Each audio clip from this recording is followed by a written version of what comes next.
Britain के अंदर खालिस्तानी समर्थकों के द्वारा भारत की जो एम्बेसी है, जो हाई कमिश्नरेट ऑफिस है, उसके बाहर खालिस्तानी समर्थकों के द्वारा झंडा दिखा करके प्रदर्शन किया गया था। दिखा था, हमारा मन बहुत खोला था, यार ब्रिटिशर्स तुम लोग अभी तक भी फूट डालो राज करो से पीछे नहीं हटे, लेकिन जैसा करोगे वैसा भरोगे। ब्रिटेन के अंदर वापस से स्कॉटलैंड की स्वतंत्रता की मांग उठने लगी है।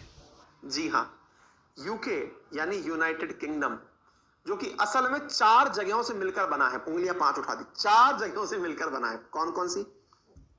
इंग्लैंड, वेल्स, स्कॉटलैंड और उत्तरी आयरलैंड।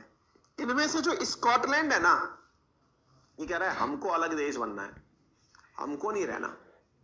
दोबारा सुनिएगा, इंग्लैंड, वेल्स, स्कॉटलैंड और उत्तरी आयरलैंड, ये चारों मिलकर के यूनाइटेड किंगडम कहलाते हैं। इनमें से स्कॉटलैंड कह रहा है अपन को अलग रहना है।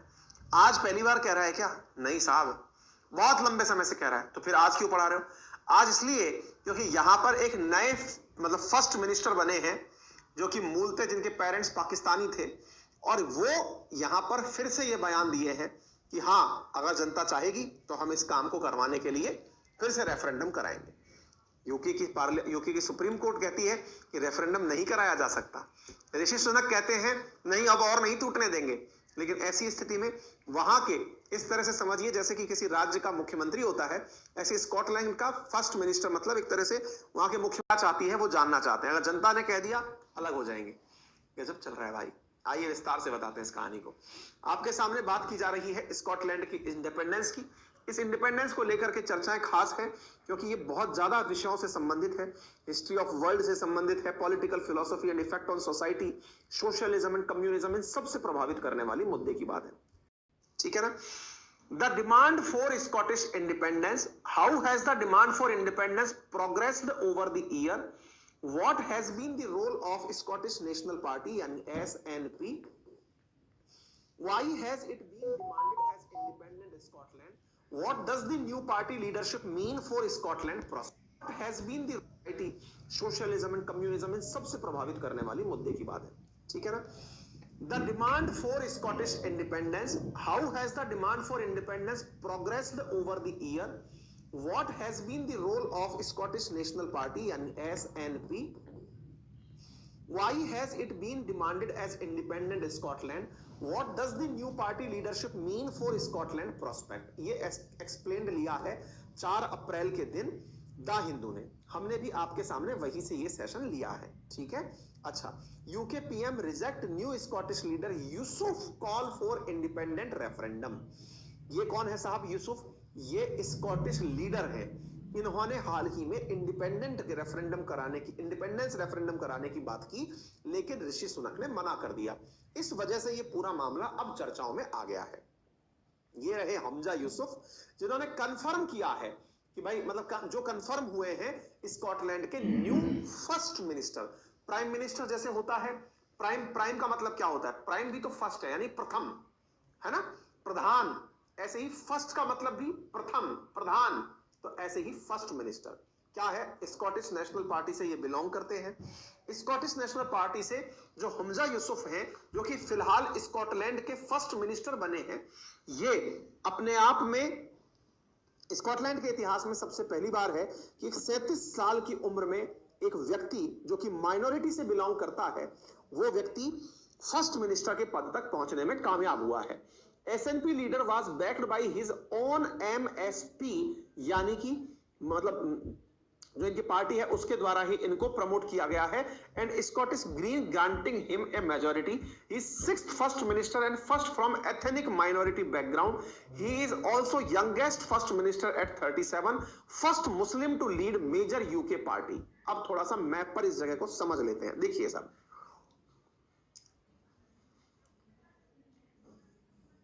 जिन पर दुनिया ने राज किया ना, वो खुद अपने घरों तक आंच नहीं पहुंचने देते। जंगल में आग लगाने वाला जंगल से बहुत दूर रहता है। ऐसे ही आग लगाने वालों में आजकल का ये काम यूके किया करता था। खुद एक आइलैंड कंट्री था, तो क्या होता था? आइलैंड कंट्री होने के नाते ये दुनिया भर में अपने जो कारनामे किया करता था वो मैं एक बार बताता हूं आपको।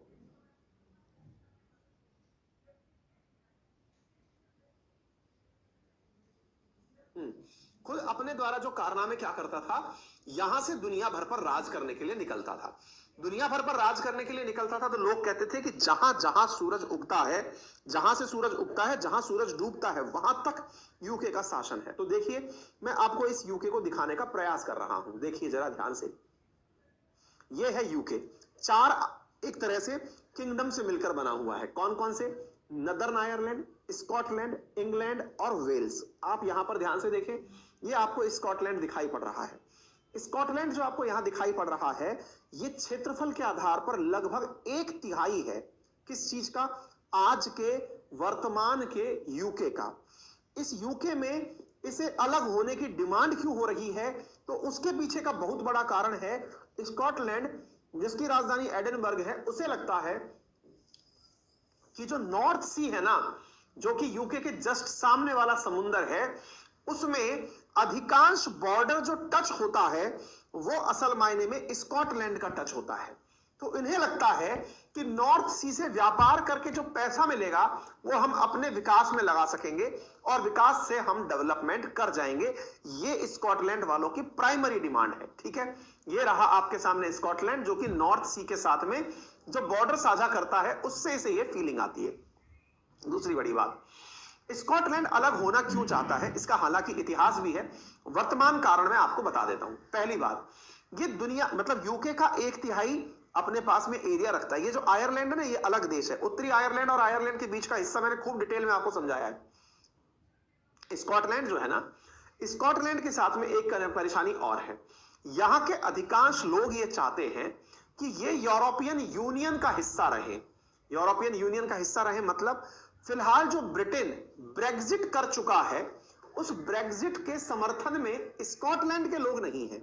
उनका मानना है कि हमारे पास इतना बढ़िया तो प्राकृतिक क्षेत्र है, इतना बढ़िया हमारे पास में ये नॉर्थ चैनल का पूरा एरिया है, बढ़िया क्षेत्रफल है। हम खुद चाहते हैं कि हम यूरोपियन यूनियन में रहें और हम ये चाहते हैं कि हमें कल को यूके की सरकार के चलते किसी ऐसे फैसले को ना मानना पड़े जिसके लिए हम कभी तैयार ही नहीं था। जैसे ब्रेग्जिट। ब्रेग्जिट को यूके की सरकार ने अपना लिया, लेकिन हम तो तैयार ही नहीं थे। ऐसा कह के यहां का एक किंगडम अपने आप को सेपरेट ट्रीट करवाना चाहता है। सर, आप बार बार किंगडम बोल रहे हो, क्या कोई राजा था क्या यहाँ पे? बिल्कुल था साहब, कहानी है इसकी पूरी। चलिए मैं आपको पूरी कहानी बताता हूं। असल में यहाँ की कहानी कुछ इस प्रकार से है। इंडिपेंडेंट यूके की जब हम बात करते हैं तो कहा जाता है कि 9वीं सेंचुरी में ऐसा हुआ करता था कि स्कॉटलैंड एक इंडिपेंडेंट किंगडम हुआ करता था 9वीं सेंचुरी में। यानी कि 800 से लेकर के 900 साल की, जो 800 से लेकर के 900 साल की हम बात करते हैं उस समय। फिर क्या हुआ करता था? किंगडम ऑफ इंग्लैंड के रूप में 1603 किंगडम ऑफ इंग्लैंड से अलग रहा करता। 1603 में जाकर के किंगडम ऑफ इंग्लैंड, इंग्लैंड कौन सा वाला? ये वाला मैप पर ये रहा इंग्लैंड। इंग्लैंड और स्कॉटलैंड का जो राजा था वो एक ही राजा बन गया। पहले तो ये अलग हुआ करता था, यानी कि वर्ष 800 से लेकर के 900 के बीच के आसपास की जो बात है, उस समय तो ये इंडिपेंडेंट था और इंडिपेंडेंट ही रहा। इंग्लैंड के राजा के द्वारा इस जगह पर भी 1603 में शासन किया गया। 1603 में दोनों जगहों पर जब एक ही राजा का शासन हो गया तो फिर इस जगह को एज ए यूनिट ट्रीट किया जाने लगा। एज ए यूनिट ट्रीट किया जाने लगा। इससे क्या हुआ? दोनों एक साथ यूनाइटेड रहने लगे। 1707 में जाकर due to economic and political vulnerability both sides British and Scottish parliament pass the act of union, यानी एक साथ जुड़ने का फैसला लिया और entering into political union under the name of Great Britain. एक नया नाम लिया स्कॉटलैंड ने और इंग्लैंड ने कि हम आगे से अपने आप को ग्रेट ब्रिटेन के नाम से जानेंगे। पहले ग्रेट ब्रिटेन कोई कहानी नहीं थी, पहले इंग्लैंड अलग स्कॉटलैंड अलग, दोनों मिलकर के किस नाम से जाने लगे? ग्रेट ब्रिटेन के नाम से 1707 में जाने लगे। आज वेल्स भी उसमें ही शामिल है। वेल्स को भी मिला करके तीनों जगह मिलकर ग्रेट ब्रिटेन कहलाती है। यूके जब कहा जाता है तो उसमें उत्तरी आयरलैंड भी शामिल किया जाता है। आगे सुनो, Scotland could retain some of its decision-making power. It did not get equal representation in United Parliament. इसे दिक्कत क्या हुई फिर साहब, जब इन्होंने एक साथ मिलकर के सारा काम कर लिया तो दिक्कत क्या हुई? जब स्कॉटलैंड और इंग्लैंड मिलकर के खुद ने पेपर पास करके ये डिसाइड किया कि हमारी एक पार्लियामेंट होगी, लेकिन उस पार्लियामेंट में इनको बराबर की हिस्सेदारी नहीं मिली। इनको साथ साथ एक जैसा वही कल्चरल और पॉलिटिकल डिफरेंस जो है वो वहां दिखाई देने लगा। इससे इन्हें ये लगने लगा कि यार हमारे साथ चीटिंग हो गई। मतलब ये यूनाइट तो हुए थे, लेकिन यूनाइट होने पर इन्हें एक दूसरे के साथ रहने का, एक साथ रहते हुए जो फायदा मिलना था वो नहीं मिला। इस वजह से क्या हुआ? इस वजह से दोबारा से ये मांग उठने लगी कि हमें सेल्फ गवर्नेंस करना चाहिए। लंबा समय निकल गया, लंबा समय इन्होंने दूसरे देशों पर राज किया, वगैरह वगैरह सब चलता रहा। लेकिन जब राजकाज चले गए, जब आदमी के पास से सत्ता पैसा सब चला जाता है, तो फिर कलेश ही बचता है। कलेश बचा तो हर आदमी को यह लगता है कि मैं बढ़िया कर लूंगा, मैं बढ़िया कर लूंगा। ऐसी स्थिति में यह हुआ है ना, डूबती हुई कंपनी जब होती है उसमें भी हर आदमी सोचता है कि मैं अलग हो जाऊं, है ना। बहुत सारी कंपनियों को आपने आजकल देखा होगा जिसमें से लोग छोड़ छोड़ के बाहर आ रहे हैं। क्यों? क्योंकि उन्हें लग रहा है कि ये तो डूब रहा है जहाज डूब रहा है, तो चलो इसको हटा दो। बहुत सारी कंपनियों के साथ आपने ये चीज देखी होगी। आगे दिस इवेंचुअली लेड, लोगों ने जब इस तरह से सोचना शुरू किया तो 1979 और 1997 के अंदर दो रेफरेंडम यानी कि जनमत संग्रह लोगों के बीच कराए गए, जिससे क्या हुआ? Formation of new development of parliament of Scotland in 1999। मतलब इसकी वजह से जब ये सब होना लगा तो इसकी वजह से मांग क्या उठी कि हमें नई संसद बनानी, साथ में अदर पावर जो है जैसे legislation, defence, foreign policy, trade, immigration, इन सब चीजों को रिजर्व लिस्ट के अंदर डाल दिया। जैसे अंग्रेज इंडिया में किया करते थे ना, रिजर्व लिस्ट और ट्रांसफर्ड लिस्ट। जब हमको सत्ता दिया करते थे तो अंग्रेजों की यही प्रक्रिया होती थी। स्कॉटलैंड ने रेफरेंडम के माध्यम से खुद की पार्लियामेंट बना करके ये डिसाइड कर लिया कि इन विषयों पर तो हम खुद फैसला करेंगे और बाकी विषयों को हम संयुक्त रूप से फैसला करा लेंगे। इनके साथ भी ये मुद्दा होने लगा। 2014 में पहले तो पार्लियामेंट बनाई, पार्लियामेंट बनाने के बाद 2014 में इन्होंने अपना रेफरेंडम ऑफ इंडिपेंडेंस जारी कर दिया कि भाई अब जब हमने अपनी पार्लियामेंट अलग बना ही ली है, हमारी पार्लियामेंट अपने मुद्दों पर फैसले करती ही है, तो क्यों ना हम अपना देश अलग ही कर लें। The last referendum for independence took place in 2014, जहां पर 55% स्कॉटलैंड के जो लोग हैं उन्होंने कहा कि वो ब्रिटेन में ही रहना चाहते हैं, यानी जुड़कर रहना चाहते हैं, और 45% ने कहा कि वो अलग होना चाहते हैं।